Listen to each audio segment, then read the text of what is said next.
Well, FSU, you did it. You reached 6 wins. The bowl streak remains intact.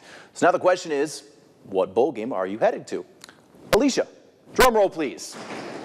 Noel Nation, your Florida State Seminoles are going to the Independence Bowl in beautiful Shreveport, Louisiana.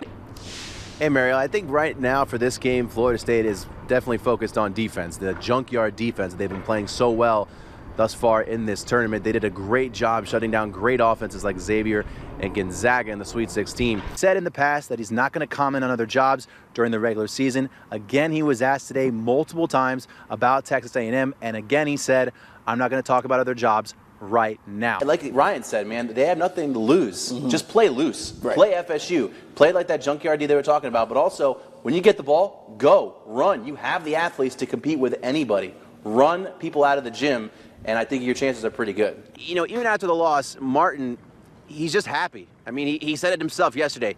We're in Omaha, baby. We're playing baseball. There's no reason to be down, and that's very true. Kenny, what's next for the Noles?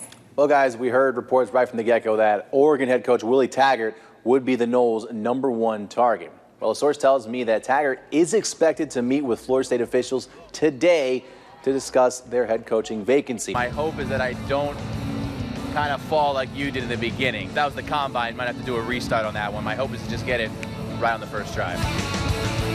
He beat me by more than half a second.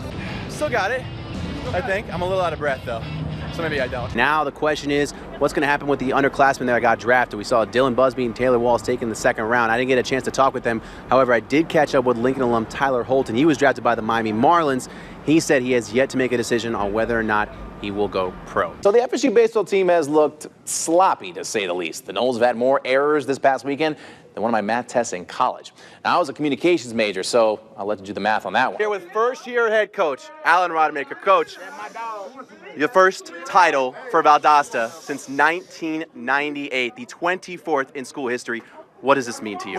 Now, as for game one, we saw Alex Lang for LSU and Tyler Holden for FSU on the mound. This time around, for LSU, it'll be Jared Poche. And for the Seminoles, Mike Martin said it'll either be NFC alum Cole Sands or Andrew Karp. Well, Venice, on Saturday night, things just went from bad to worse for Florida State. Not only did they lose their season opener to the Alabama Crimson Tide, but they also lost starting quarterback DeAndre Francois. What do you think now are the odds that someone like myself can actually hit at least one target? Well, I don't know. I mean, we can find out. Asher, after a dude answered that question, you could see tears starting to come in her eyes and the realization that her career at Florida State was over. Being from the 850, from Tallahassee, how did that place shape you into the person that you are and the football player that you are? Hey, Chris, the Dogs actually had their final practice of the week earlier this morning, and then they also spent part of their New Year's Eve just having some fun and playing some games with some very special kids. Not only did Cam receive the loudest applause by far, but take a look down here.